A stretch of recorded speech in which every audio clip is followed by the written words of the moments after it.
I call on Nicola Sturgeon. First Minister. Thanks, Presiding Officer. I'm very pleased to confirm to Parliament today details of the wide-ranging cooperation agreement that has been reached between the Scottish Government and the Scottish Green Party, and now endorsed overwhelmingly by our respective party memberships. In nature, scope and intent, this agreement is genuinely groundbreaking in both Scottish and UK politics. It represents a new and, I hope, a better way of doing politics. Of course, while the agreement is the product of much negotiation and some compromise, it is also a leap of faith for both parties, but it is one that we are taking willingly and for the common good. The challenge and the discipline of working together, of not allowing the issues on which we disagree to obscure those on which we do agree, will undoubtedly take us out of our comfort zones. The SNP and the Scottish Greens, albeit joining together in government, are and will remain distinct entities with different identities and points of view. But this agreement is founded on shared convictions and common principles. It is based above all on our recognition that the times we are living through render a business-as-usual approach simply not good enough. Scotland, like most of the rest of the world, faces significant challenges in the years ahead and also many opportunities, and many of these are deeply interrelated. We must tackle the latest surge in COVID cases while leading and supporting the country's economic and social recovery from the pandemic.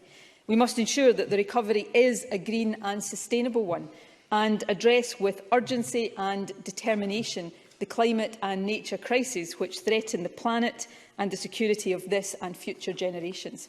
We must, unfortunately, address and mitigate the consequences of Brexit, which are becoming more serious by the week as labour scarcity and interrupted supply chains lead to shortages on supermarket shelves and elsewhere. Shortages that should be unthinkable in a country like the UK and which are, make no mistake, a direct and shameful result of the Brexit disaster. We must defend our Parliament against UK government power grabs that are undermining the very principles on which it is founded. And as we do so, recognise that the best way, not just of protecting this Parliament from Westminster, but also equipping it with the full powers it needs to build a fairer, more prosperous country, is to make this Parliament independent of Westminster. That is why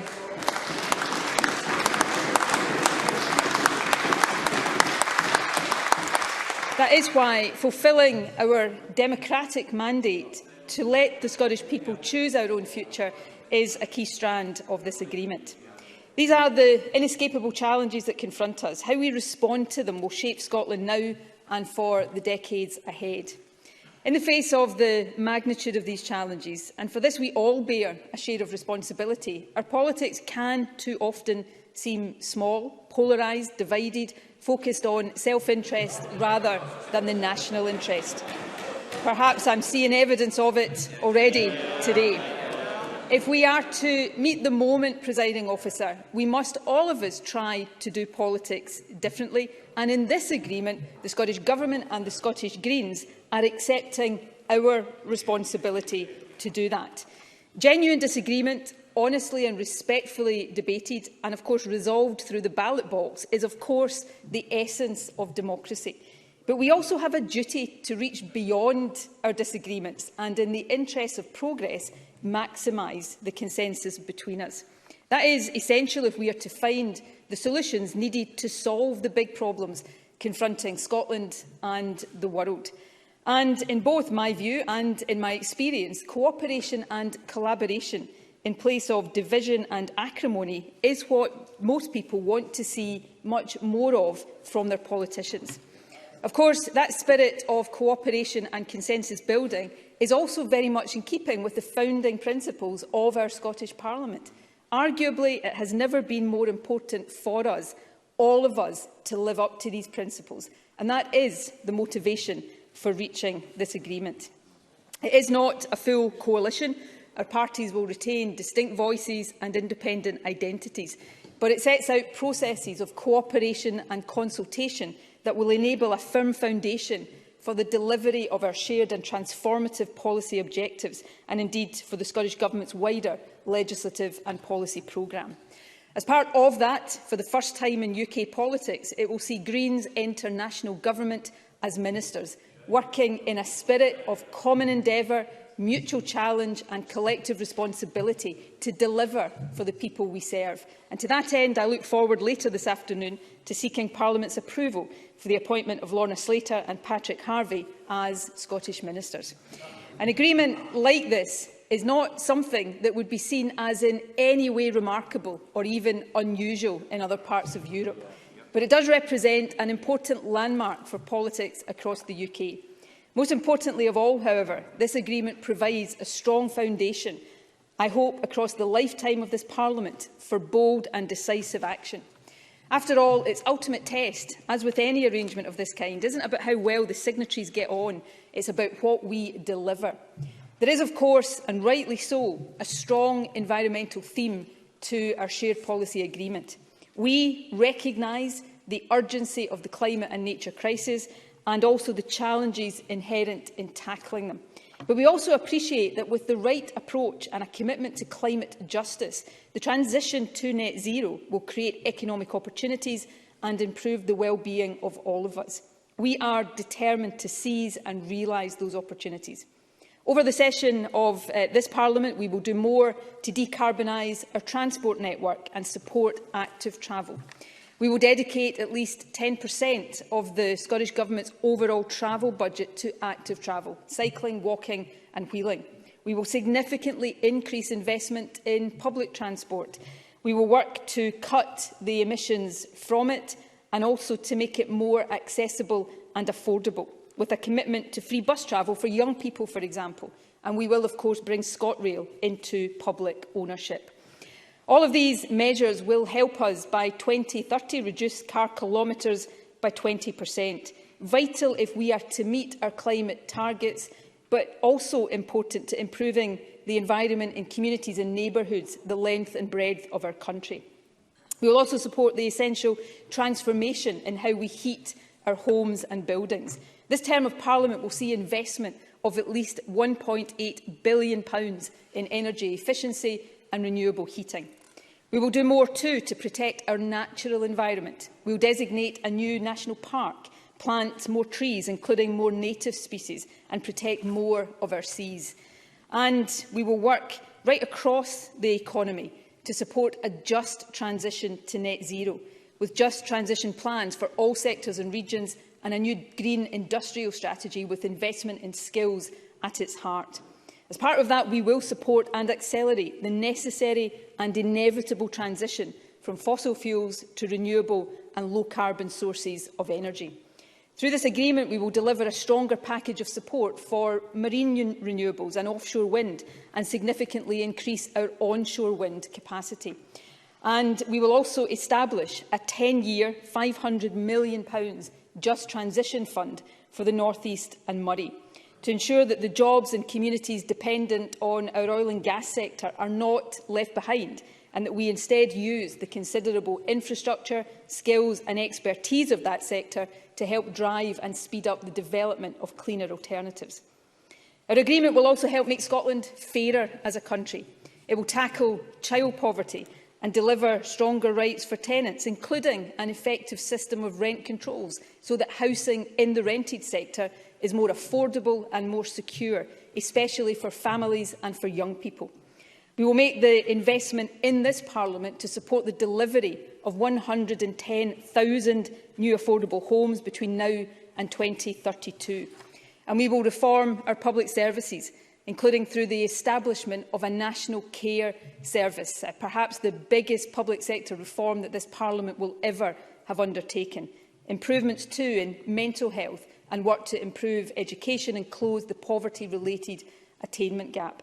And finally, as I indicated earlier, this agreement does confirm our intention to give people in Scotland the choice of independence.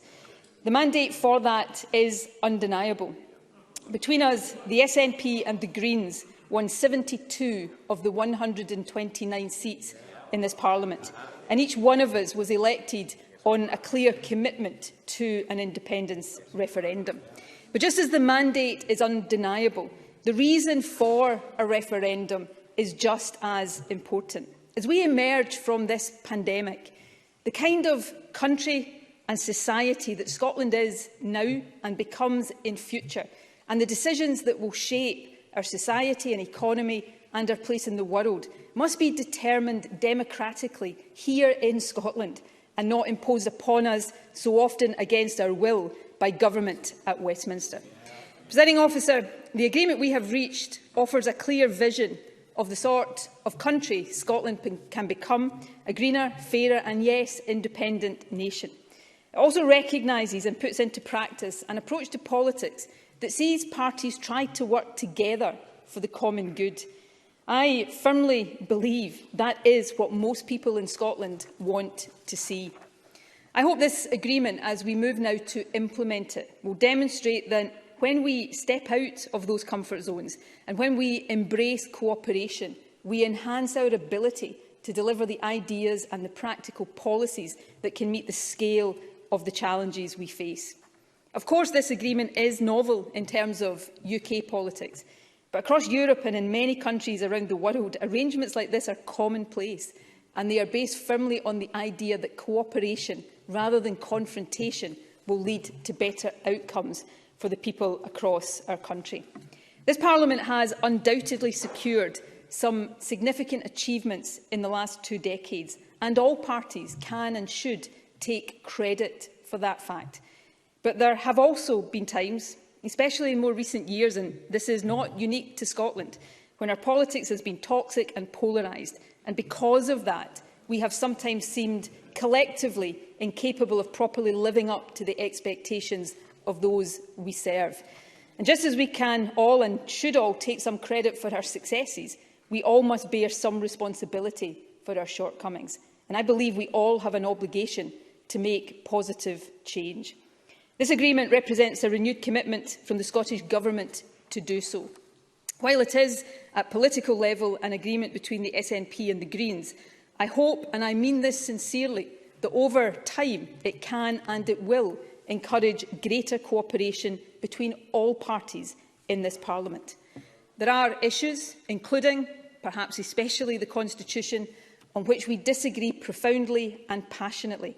That is, I suspect, unlikely to change.